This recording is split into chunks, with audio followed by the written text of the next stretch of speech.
자, 오늘 우리가 함께 좀 말씀을 묵상할 제목은 충성이라는 제목입니다. 충성. 왜 충성 얘기를 하는 건지, 그리고 충성이 뭔지, 그리고 이 충성하기가 왜 힘든지, 어떻게 충성이 좀 가능한지 오늘 말씀을 통해서 한번 우리가 생각해 보도록 하겠습니다. 자, 먼저 우리 1절 말씀에 보면은요, 이런 말씀이 있습니다. 사람이 마땅히 우리를 그리스도의 일꾼이요 하나님의 비밀을 맡은 자로 여길지어다 라고 얘기를 합니다. 이 우리를 할 때 이제 바울 일행을 말하지만 넓은 의미로 저와 여러분을 다 포함하는 말입니다. 그러니까 우리가 성도들이 그런 뜻입니다. 그러니까 성도가 뭐냐 라고 할 때 이 말씀을 가지고 성도를 이야기한다 그러면 성도는 그리스도의 일꾼이다 이렇게 얘기를 합니다. 성도에 대한 설명이 여러 가지가 있겠지만, 그런데 이 말씀을 보면은 성도는 그리스도의 일꾼이요 그랬어요. 저와 여러분들은 그리스도의 일꾼인 줄로 믿습니다. 근데 이 일꾼이라는 단어가 우리가 평상시 보는 그런 단어, 일꾼의 그런 단어가 아닙니다. 예를 들면은 3장 5절에 나와 있는 말씀 보시면 3장 5절 끝부분에 보면 사역자들이라는 단어가 나오죠. 이 사역자들이라는 단어가 좀 전에 얘기했던 일꾼하고 다른 단어입니다. 이 사역자들이라는 것은 이제 우리가 말하는 집사 같은 일꾼들을 말하는 것이고요.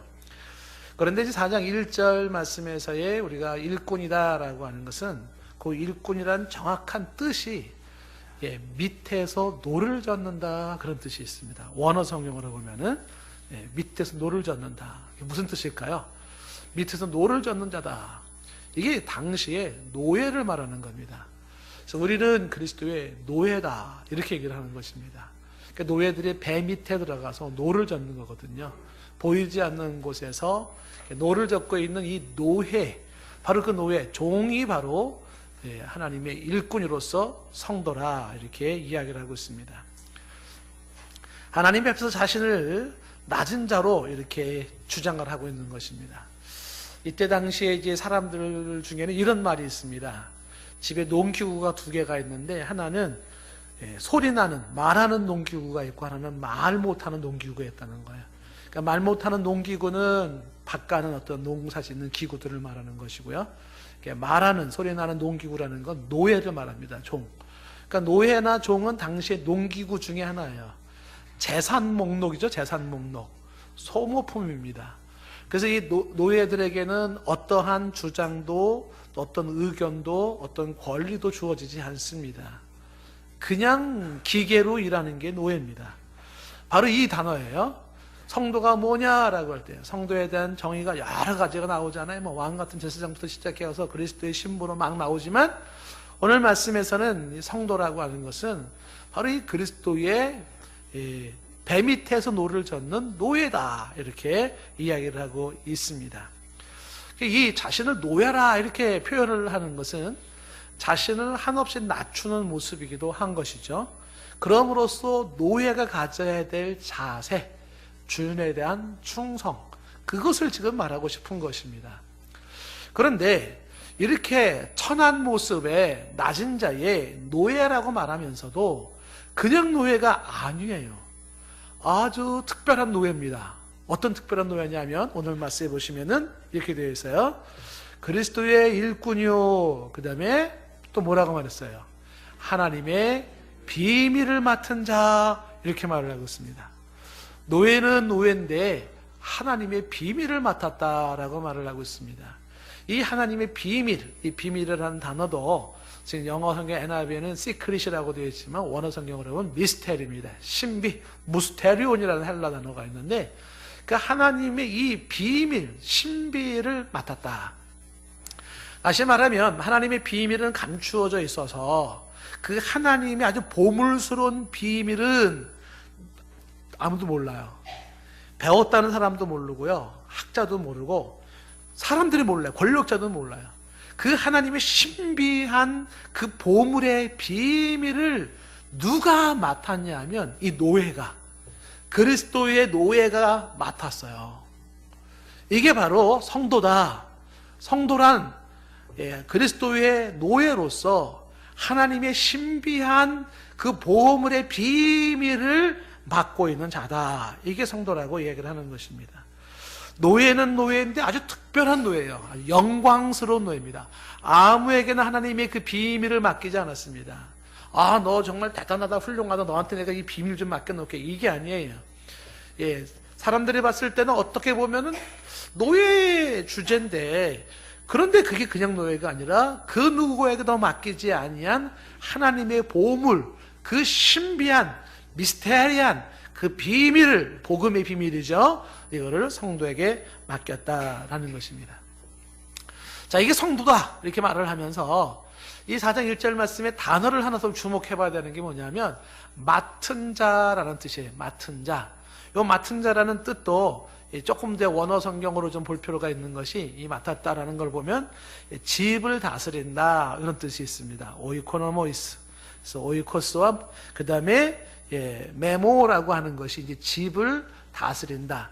그러니까 집을 다스린다. 이걸 맡은 자라 이렇게 얘기하는데, 요게 맡은 자랑 같은 동의어가 청지기 이런 뜻이에요. 청지기. 집을 맡은 자, 청지기. 또 같은 단어가 관리인, 관리자, 다 같은 뜻입니다. 그러니까 하나님의 비밀을 맡은 자, 집을 관리하는 자로서, 청지기로서, 관리자로서, 관리인으로서 그렇게 여길지어다. 하나님의 비밀을 맡은 노예로서 특별히 내가 집을 관리하는, 하나님의 이 비밀스러운 그 보물의 집을 관리하는 관리인으로, 청지기인으로 여길지어다. 자, 이 얘기는 우리가 앞에서 얘기했을 때 세 종류 사람들 중에서 육에 속한 사람, 그 다음에 신령한 영에 속한 사람, 그 다음에 육신에 속한 사람들을 얘기를 했을 때 그 중에 하나가 어떤 사람이냐면 예수를 믿어요. 육신에 속한 사람은. 근데 이 사람들은 일꾼이 아니에요. 일감입니다. 그래서 이 육신에 속한 사람들은 성령을 받았지만 일감이 되어져 가지고서 뭐예요? 시기와 분쟁으로 인생이 소모적이에요.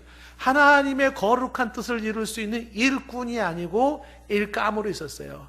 그게 성도의 마땅한 본분이 아니라고 하는 것입니다. 여러분들이 성도로서 부름을 받아서 살아갈 때 평생 그냥 소모적인, 그냥 뭐 당파를 짓고 뭐 나는 이쪽 파 저쪽 파 하면서 그렇게 비생산적인 그런 사람으로 살지 말라.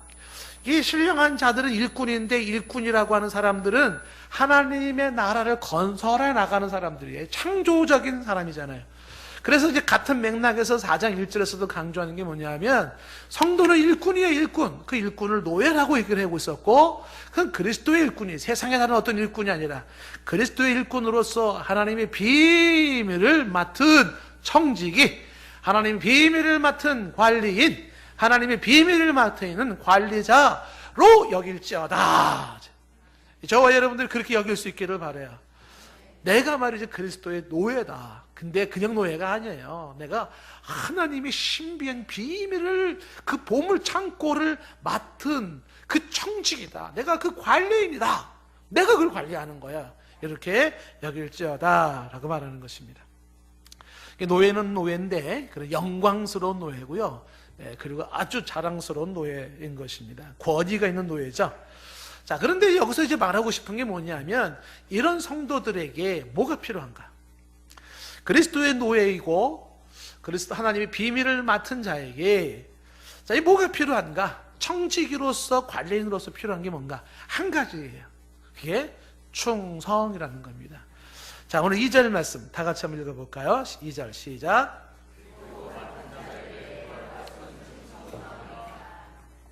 이렇게 맡은 자들에게 하는 게 이제 좀 전에 1절 끝에서 얘기하고 있던 맡은 자 같은 단어예요. 그러니까 맡은 자들에게 구할 게 있어요. 그게 뭐냐면 충성이라고 하는 것입니다. 자, 이 단어를 조금 더 실감나게 이 구절을 이해한다면 공동번역 성경에는 이걸 이렇게 설명을 했습니다. 관리인에게 무엇보다도 요구되는 것은 주인에 대한 충성입니다. 이렇게 얘기를 하는 거예요. 그러니까 공동번역에서는 요 말을 그렇게 번역했습니다. 관리인에게 무엇보다 요구되는 것은 주인에게 충성하는 것입니다.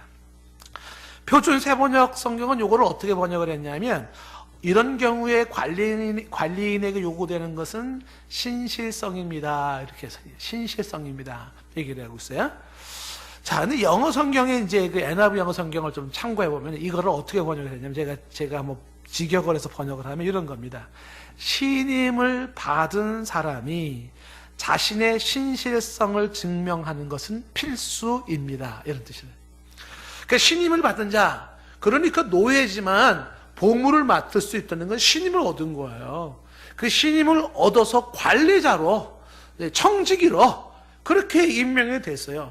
그런 사람들, 이런 관리인 청지인들, 그들에게는 자신의 신실성을 증명해야 돼요. 내가 이렇게 신실합니다라는 걸 증명하는 것은 반드시 요구되어지는 필수라는 겁니다.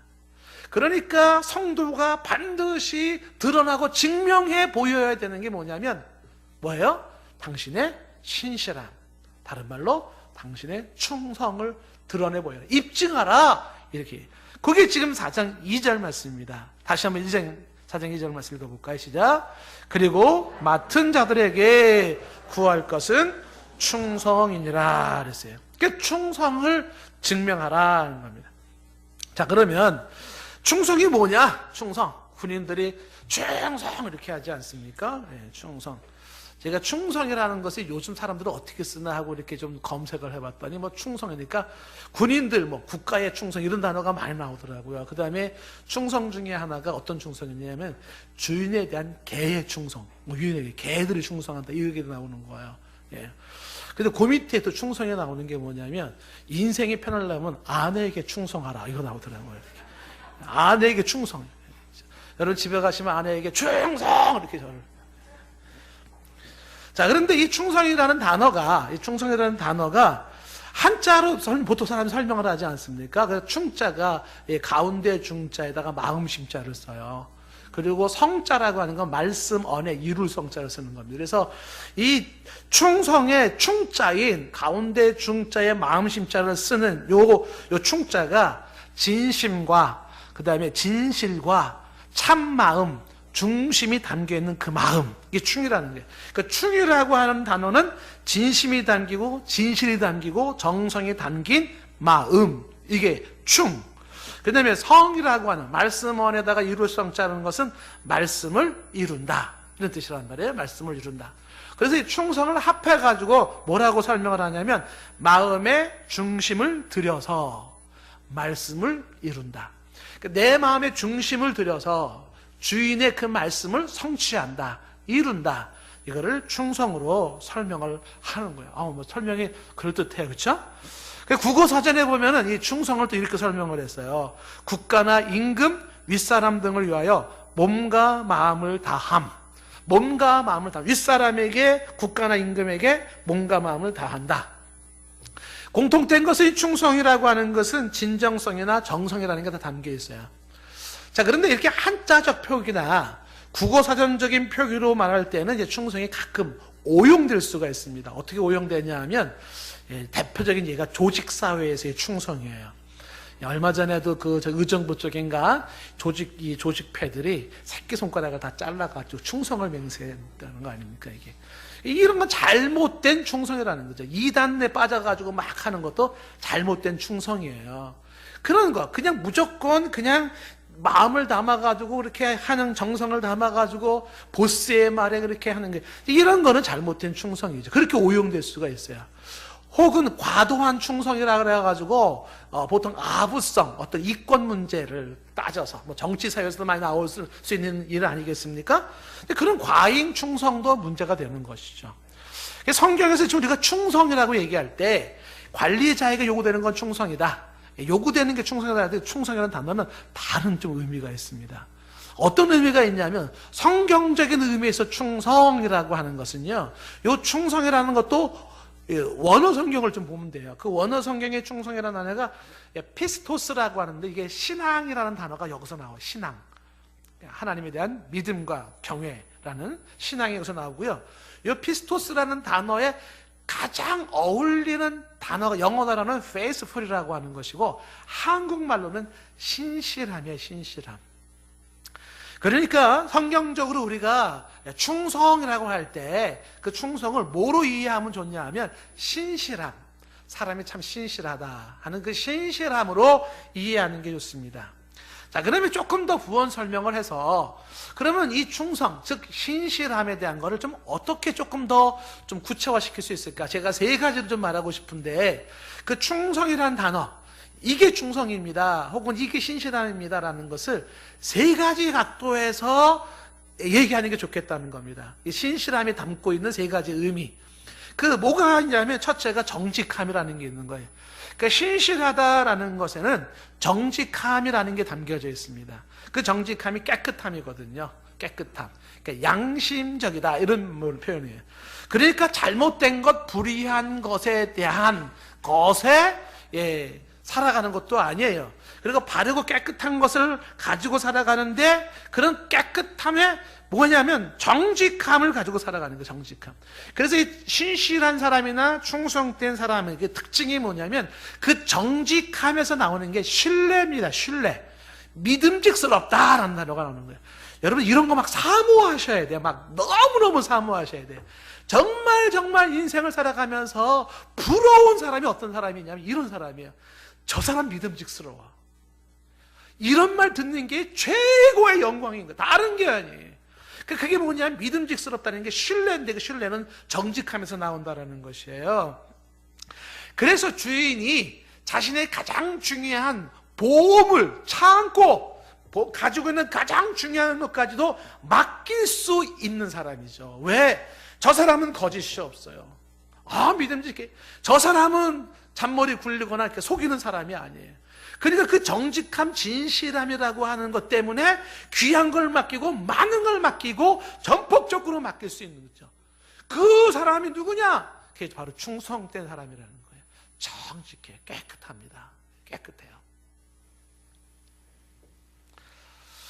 자, 이 요셉 같은 사람이라고 보통 구약성이 이런 사람을 볼 수가 있어요. 정직하다. 하나님 앞에 내가 어찌 이 큰 악을 행하려. 여호와 앞에 내가 어찌 이 큰 악을 행하려. 그랬던 요셉 같은 사람이죠. 그게 신실함이다, 충성됨이 신실함이라는 단어로 이해할 때 첫 번째가 이제 정직함의 의미가 있고요. 두 번째는 어떤 의미가 있냐면 이 충성, 신실함은요, 최선을 다한다는 의미가 있어요. 최선을 다한다. 끝까지 최선을 다한다라는 것입니다. 끝까지 최선을 다한다. 사람이 살면서 능력이 부족해서 자기의 주어진 일을 잘 감당하지 못할 수도 있어요. 그런데 마지막 순간까지 최선을 다한 사람을, 그 사람을 누구도 비난할 수가 없고요. 그 사람은 마땅히 칭찬받아야 되는 겁니다. 일은 잘 못했어요. 근데 정말 최선을 다했어요. 정성을 들여 최선을 다했어요. 그럼 그 사람은 칭찬 들어야 돼요. 왜? 일은 못했는데도 칭찬을 들어야 되는가?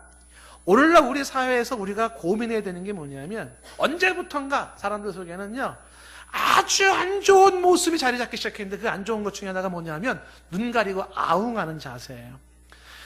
일을 적당히 대충 눈속임으로 해나가는 거예요. 눈속임으로 한다는 게 뭐냐면 인생을 쉽게 살고 싶고 인생을 편하게 살고 싶은 거예요. 고생하고 싶지 않고 수고하고 싶지 않고 애쓰고 싶지 않은 겁니다. 그러니까 속이면서 적당히 구색을 맞추는 거죠. 생색은 팍팍 내는데 그게 다 실속이 없어요. 이런 현실 세계 속에서 결과는 없다 하더라도 최선을 다하는 거예요. 제가 많이 얘기하지 않습니까? 마지막 나사 하나까지 확실하게 박는 거예요.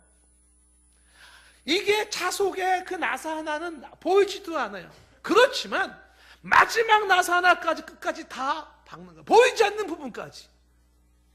여러분, 이런 사람들을 우리는 주목하고 이 사람들을 칭찬해야 된다는 거예요. 그게 뭐냐면 최선을 다하는 거죠. 내가 가진 달란트가 5달란트가 아니고 2달란트밖에 안 돼요. 난 역량이 그거밖에 안 돼요. 어떡하겠습니까? 내가 슈퍼맨도 아니고 내가 무슨 배트맨도 아니고 내가 원더우먼도 아니잖아요. 그냥 내가 할 수 있는 범위 내에서 최선을 다하는 것, 그게 가장 훌륭한 사람이에요. 이 충성이라는 단어는요, 정직함과 최선, 그 다음에 또 하나가 담기는 게 뭐냐면은 책임감이에요. 책임감. 그러니까 이 충성이라는 말 속에는요, 책임감이라는 게 있습니다. 책임을 진다라는 거죠. 여러분, 이런 거 우리가 같이 많이 고민하면서 키워야 될 겁니다. 내게 주어진 일, 내가 맡은 것에 대해서는 내가 책임지는 자세가 필요합니다.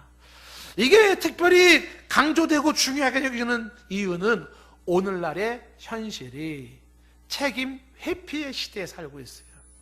책임 회피의 시대. 그래서 우리 주변에는 피해자는 있는데 가해자가 없는 시대예요. 많은 사람들이 피해를 입었는데 가해자가 없어요. 왜 그럴까요? 책임지는 사람이 없기 때문에 그런 거죠.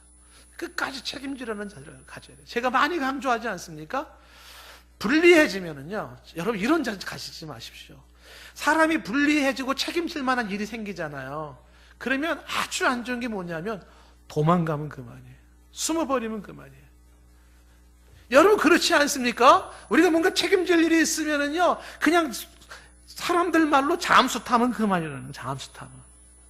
그게 아니에요. 무기징역을 살더라도 사형을 받더라도 책임을 지겠다는 자세가 필요한 거예요. 제가 잘못했다. 내가 책임을 지겠습니다. 이게 뭐냐면 이게 신실함이에요. 신실함. 이게 충성이란 단어예요. 충성. 책임을 지겠다는 것입니다. 우리 교단이 이제 대신측이란 말이에요. 이 대신측 교단을 만든 사람이 김치선 박사님이라는 분이에요. 김치선 박사님. 이 김치선 박사님은 사진에 좀 남았습니다만은 저분은 아주 참 훌륭하신 분입니다. 물론 뭐 완벽하지는 않아요. 근데 이분이 대한민국의 최초의 신학 박사학위 소지자입니다. 신학 박사 1호예요, 저분이. 근데 이분이 그 아주 부잣집에서 컸었거든요. 그 할아버지가 배를 많이 40척을 가지고 있었었는데 평양에 황해 어디예요? 살던 데가 함경도에 그 배가 40척의 할아버지가 가지고 있고 부잣집의 사람이었었는데 어느 날 폭풍우 속에서 40척 배가 다 몰살을 해버렸어요. 이렇게 다 없어져 버린 거예요. 그래서 가족들의 졸지에 다 거지가 됐습니다. 그러니까 살지도 못하고 다 뿔뿔이 흩어진 거예요. 그래서 김치선 저분이 어린 시절에 부유하게 성장을 했다가 졸지에 거지가 돼가지고요, 오갈 데 없는 모습으로 떠돌이가 돼버렸어요. 그래서 길바닥에서 이제 거지가 돼가지고 울고 있는 저 김치선이라는 사람을 누가 봤냐면 당시에 선교사님이 와서 저분을 본 겁니다. 리스거 영이라고 하는데 한국말 이름으로는 영재형이라고 이름을 쓰는 선교사가 본 거야. 안 됐죠. 뭐 그 옛날 뭐 얼마나 뭐 어려움을 간 사람이 많았겠어요. 저분이 1899년생이거든요. 일제 시대에 이제 들어오면서 살았던 사람인데, 근데 저 사람이 이 김치선 목사가 어릴 때 울고 있는 모습을 보고서 이 선교사가 저 사람을 집으로 데려간 거예요. 가서 집에서 허드렛 일을 시키면서 봤습니다. 그런데 저 김치선 목사에게 한 가지 눈에 띄는 좋은 점이 있었어요. 그게 뭐냐면 신실함이에요. 신실함. 그 선교사가 눈여겨본 겁니다. 보니까 정직해요. 그리고 뭔가 할 때 최선을 다하는 모습이 보여요. 그리고 자기에게는 책임을 지는 거예요. 그러니까 이런 모습이 이 선교사가 눈여겨보면서 야, 그놈 참 심성이 잘 돼 있네 생각을 한 거죠. 그래서 그 선교사가 저 사람을, 저 김치선 박사를 일본 유학을 보내고 웨스트민스터 미국의 신학교 보내고 달라스 신학교 보내고 한국 최초의 박사를 만든 거예요. 선교사님이 김치선 박사를 그렇게. 그리고 저분이 한국에 와서요, 한국의 300만 구령운동, 한국의 복음화에, 저분이 눈물의 선지자래요. 한국의 눈물의 선지자예요. 조국을 얼마나 사랑했는지 몰라요. 복음적 열정을 가지고 매일 새벽에 보면 사모님 보면은 목사님이 안 계시, 보면 부엌에 나가서 울고 있대요. 조국을 위해서. 그래서 300만 구령운동을 하고, 저분이 당시에 주경야독하는 신학교로서 낮에는 일하고 밤에는 신학을 할 수 있는 야간 신학교, 대한 신학교를 만든 거예요. 지금의 안양대학교 못하고. 그리고 저분이 서울역 앞에 있는 남대문교회라고 해서 큰 교회, 그 교회 담임 목사님이셨어요. 그런 300만 구령운동을 하고 대한신학교에서 주경야독을 하면서 사람들을 훈련시켜가지고 계속 강조한 게 뭐냐면, 당시에 이 조국의 반도가 2만 8천 동네니 2만 8천 동네에 가서 우물을 팔아. 그래서 대한신학교 출신들의 특징이 뭐냐면 다 우물 파는 사람들이에요. 개척을 많이 했어요. 막 야성미가 살았죠. 예, 저도 기억이 납니다. 그 사람들이 정말 뜨거워요. 그 일로 조국을 위해서 기여를 한 거예요. 김치선 박사가 어린 시절에 거지로, 땅거지로 울고 있었던 저 인생이 조국을 위해 어마어마한 인물이 돼요. 손양학 목사님과도 절친이기도 하는 것으로 알려져 있는데, 근데 그 변화 속에는 뭐가 있었냐라고 하면 충성이, 신실함, 정직함이 있었어요. 그 선교사가 시험 삼아서 돈을 갖다가 이렇게 딱 꺼내놓는 거예요, 이렇게. 근데 어린애가 돈에 손을 대지 않는 거예요. 그 돈 가지고 도망갈 수도 있고, 그 돈만 있으면 잘 살 수도 있을 거라 생각을 했는데, 큰 돈이나 작은 돈은 손을 안 대는 거. 아, 이거 됐구나. 이렇게 생각을 하는 겁니다. 여러분, 지금도 사회가, 직장이 누구를 원할까요? 지금 물론 이제 뭐 능력 있는 사람들을 요구하겠죠. 그러나 능력보다도 더 중요한 거는요, 신실한 사람이에요. 신실한 사람입니다. 얼마나 정직한가, 직장에서 얼마나 최선을 다하는가. 이 사람이 눈 가리고 정말 아웅하는 사람들은 있잖아요. 어떻게 하면 시간 때워서 어떻게 하면 그냥 이러지 않겠습니까? 그리고 책임감이 없어요. 무책임하지 않습니까? 뭐 그냥 간두면 그만이지, 그냥 가버리면 그만이지, 이러지 않습니까? 그런 사람들을 사회가 요구하지 않아요. 사회도 요구하지 않지만 우리 주님도 요구하지를 않는 거죠. 맡은 자에게 구할 것은 뭐냐? 충성이라는 것입니다. 여러분, 이것은요, 우리가 성경적으로 잘 정립할 필요가 있습니다. 왜냐하면 하나님이 지금 저와 여러분에게 요구하는 것은 무엇이냐면 했잖아요, 결과를 요구하는 게 아니에요. 너 결과 뭐야? 너 살아서 결과 뭐 우리 뭐야? 내놔봐. 이런 걸 요구하는 게 아닙니다. 업적이 뭐야? 공로가 뭐야? 이런 걸 요구하는 게 아니에요. 하나님이 우리에게 요구하는 것은 과정에 얼마나 신실했는가, 네 인생 과정에 얼마나 신실했느냐, 이게 하나님의 체크포인트인 것이에요. 여러분, 그 마태복음 25장 21절 말씀 보면은 5달란트 받은 사람에게 주인이 칭찬할 때 이렇게 칭찬해요. 잘하였다, 착하고 충성된 종아, 네가 적은 일에 충성하였다. 이렇게 적은 일에도 충성할 수 있는 너야말로 많은 것을 맡을 만한 사람이다. 내 주인의 즐거움에 참여할 자다, 이렇게 되는 거죠. 이게 뭐예요? 네가 착하고 충성된 종아, 내가 적은 일에 충성했다고 칭찬하는 것은, 이 말씀 속에서요, 너가 남긴 업적이 얼마야? 너 몇 달란트만, 100달란트 남겼냐? 500달란트 남겼냐? 결과물이 뭐냐? 이거 논하는 게 아니에요. 네가 적은 일인데 아주 충성했구나. 조금 더 우리가 바꿔 얘기하면, 네 일이 뭐냐 하면 걸레질이야, 걸레질. 걸레질하는 건데, 야, 너희 걸레질에 정말 충성했구나. 이 적은 일에 네가 충성했구나. 너야말로 큰 것을 맡을 자야. 너가 내 주인에 와서 상에 참여할 자다 말하는 거야. 빗자루질을 하나 하더라도 이 적은 일에 정성과 진심과 최선을 다하여 책임감 가지고 일을 하는 거예요. 2달란트 받은 사람에게도 똑같아요. 마태복음 25장 23절 말씀에 보면은 2달란트 받은 사람도 똑같은 얘기예요. 앞에 왔던 얘기가 똑같아요. 잘하였다, 착하고 충성된 종아, 네가 적은 일에 충성하였다, 적은 일에도 충성했다, 내가 많은 것을 내게 맡긴다. 자, 이게 우리가 본받아야 돼요. 그런데 1달란트 받은 사람한테는 책망을 해요. 이렇게 책망합니다. 마태복음 25장 26절에 보면 이런 말을 합니다. 뭐라고 얘기하냐면, 악하고 게으른 종아. 이 1달란트 받은 사람은 악하고 게으른 종이에요. 이 악하다라고 하는, 게으르다라고 하는 게 뭐예요? 부정직해요. 태만. 무책임한 거예요. 인생은 쉽게 편하게 살려고 그러는 거예요. 뭔가 노력하고 애쓰고 수고하고 하려고 하지 않는 거예요. 제가 많이 얘기하지 않습니까? 밥상을 차려놓았는데 숟가락 들고 오는 사람은 많단 말이에요. 밥상을 차리는 사람이 없다는 거 아니에요? 여러분, 밥상 차리는데 가가지고 숟가락 들고 가는 사람이기보다 밥상을 차리는 사람이 더 훌륭한 사람인 거예요. 이게 뭐냐 하면, 지금 게으른 사람들, 부정직하고 무책임한 사람들이 가지고 있는 모습이에요. 여러분, 인생을 쉽게 편하게 사는 것만이 잘 사는 게 아닙니다. 우직하리만큼 정도를 걸어서 정직하게, 길이 아니면 가지 아니하고 내게 주어진 일은 최선을 다하고 책임을 지는 거죠. 사실 그 길은 고독한 길일 수도 있고 외로운 길이고 힘든 길일 수도 있어요. 어쩌면 세상 사람들이 그렇게 살지 않기 때문에 이 신실함으로 살아간다는 것은 더 외롭고 힘들지 몰라요.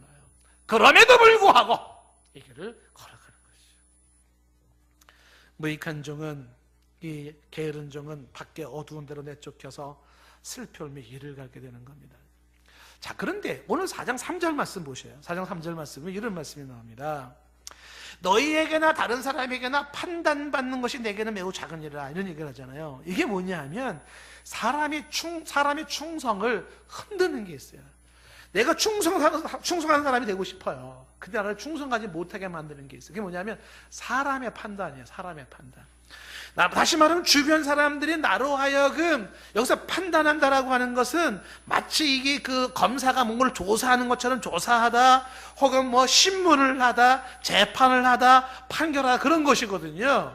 그 사람들이 나를 이렇게 이러쿵 저러쿵 막 말이 많은 거예요. 그리고 사람을 향하여서 비판하고, 그 다음에 신문을 하고 하는 겁니다. 그 주변 사람들의 판단 때문에 충성하기가 어려워요.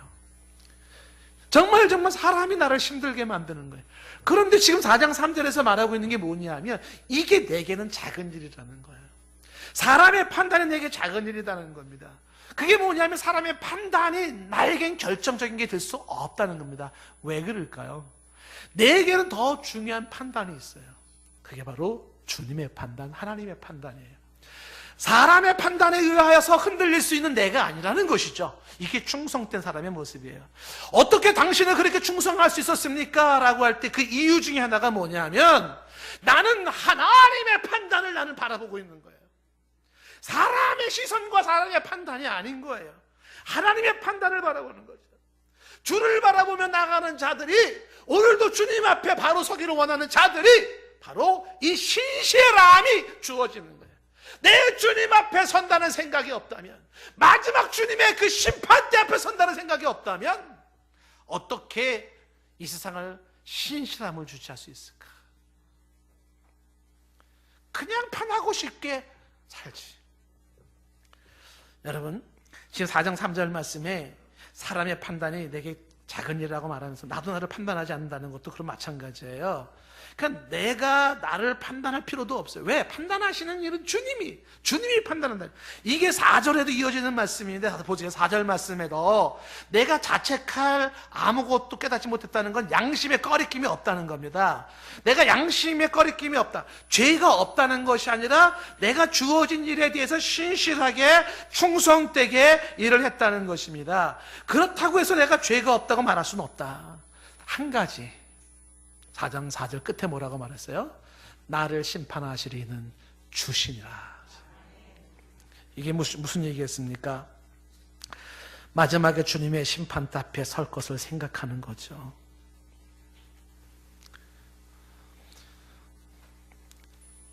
고린도후서 5장 10절 말씀에, 고린도후서 5장 10절 말씀에 보시면은요, 이는 우리가 다 반드시 그리스도의 심판대 앞에 나타난다 했어요. 그리고 각각 선악간에 그 몸으로 행한 것이 따라 받게 된다는 거예요. 저와 여러분 예외가 아닙니다. 우리 모두는 다 그리스도의 심판대 앞에 서게 돼요. 그리고 각각 선악간에 행한 대로 심판을 받게 되는 것입니다. 자, 오늘 말씀 5절 말씀 보십시오. 5절 말씀에도 이렇게 말씀하고 있습니다. 그러므로 때가 이르기 전에 그 주께서 오시기까지 아무것도 판단하지 말라는 겁니다. 누구도 판단하지 마십시오. 주님 오실 때까지. 그분이 오시면 어둠에 감추인 것들이 드러나고요, 마음의 뜻이 나타나게 되어 있습니다. 그때 하나님으로부터 칭찬받는 사람이 되어야 되는데, 주님이 오실 때 어둠에 감추인 것이 드러나요. 어둠 속에서 행했던 거, 아무도 보지 않는 곳에 행했던 것이 드러나기 시작한다는 거예요. 어쩌면 좋아요? 내 마음의 뜻을 나타낸다는 걸 다 드러낸다는 것입니다. 바로 그리스도의 심판 앞에서 이루어지는 것입니다. 마태복음 10장 26절 말씀에 주님께서 이렇게 말씀했어요. 그런즉 그들을 두려워하지 말라. 그들이 핍박자거든요. 핍박자들을 두려워하지 말라. 감추인 것이 드러나지 않을 것이 없고요, 숨은 것이 알려지지 않을 것이 없습니다. 다 드러나게 되어 있어요. 선악간에 남모르는 여러분들의 그 헌신이 드러나게 되어 있고, 남모르는 여러분의 그 충성스러운 신실함이 드러나게 되어 있고, 남모르는 그 범죄와 더러움과 죄악이 드러나게 되어 있어요. 다 드러나게 되어 있어요. 그러면서 이 말씀을 하시면서 주님께서는 28절 말씀으로 건너가서 이렇게 말씀하세요. 몸은 죽여도 영혼은 능히 죽이지 못하는 자들을 두려워하지 말고 오직 몸과 영혼을 같이 능히 지옥에 멸하시는 이를 두려워해라. 신실한 사람은 하나님의 심판 앞에서 그걸 바라보는 거예요. 사람들의 판단은 내게 그리 크지 않다. 큰 일이 아니라는 거죠. 나도 나를 판단할 수 없고 내가 너를 판단할 필요도 없어요. 그런 건 중요하지 않아요. 더 큰 것은 하나님의 심판, 하나님의 재판이 있는데 그 앞에 서서 선악간의 모든 것이 드러난다는 것입니다. 선악간의 모든 게 드러난다는 것. 그 마지막 심판을 바라보면서 오늘도 내가 선택할 수 있는 게 뭔가? 신실함이에요. 주 앞에 정직함과 최선을 다함과 책임을 지는 충성인 것입니다. 몸을 죽이고 영혼을 죽이지 못하는 자들 두려워하지 마라. 진짜 두려운 자는 몸과 영혼을 능히 지옥에 멸하시는 이가 두려운 것이죠. 서바나 교회에 한 분을 얘기하고 설교를 마치고 싶습니다. 서바나 교회에 감독으로 계신 분이 폴리카베라는 분이에요. 자, 이분인데요, 86세에 이분은 화형토로 죽었습니다. 이분이 폴리카베라는 사람은요, 이분이 쓴 편지가 있어서 이분의 증언이 굉장히 사실성 있는 것으로 많이 평가를 받는데요, 전해져 나오는 전설에 의하면 이 폴리캅은 예수님 당시에 예수님이 어린아이를 가슴에 품고 이런 아이와 같지 아니하면 천국에 갈 수 없다고 했을 때 그 품에 안았던 아이가 이 폴리캅이 어리었을 때의 모습이라고 얘기를 하는 거예요. 근데 이 폴리캅이 서바나 교회에 감독으로 있었을 때 그리스도를 향한 그의 진실한 모습 속에 이 비난하는 자들, 조롱하는 자들에 의해서 체포를 당했습니다. 그리고 많은 원형극장의 사람들이 보는 앞에서 이 사람을 죽이기로 되어 있는 겁니다. 사형수가 몇 번이고 회유책을 썼습니다. 그리스도를 저주해라, 그리하면 살려준다. 저주해라, 살려준다.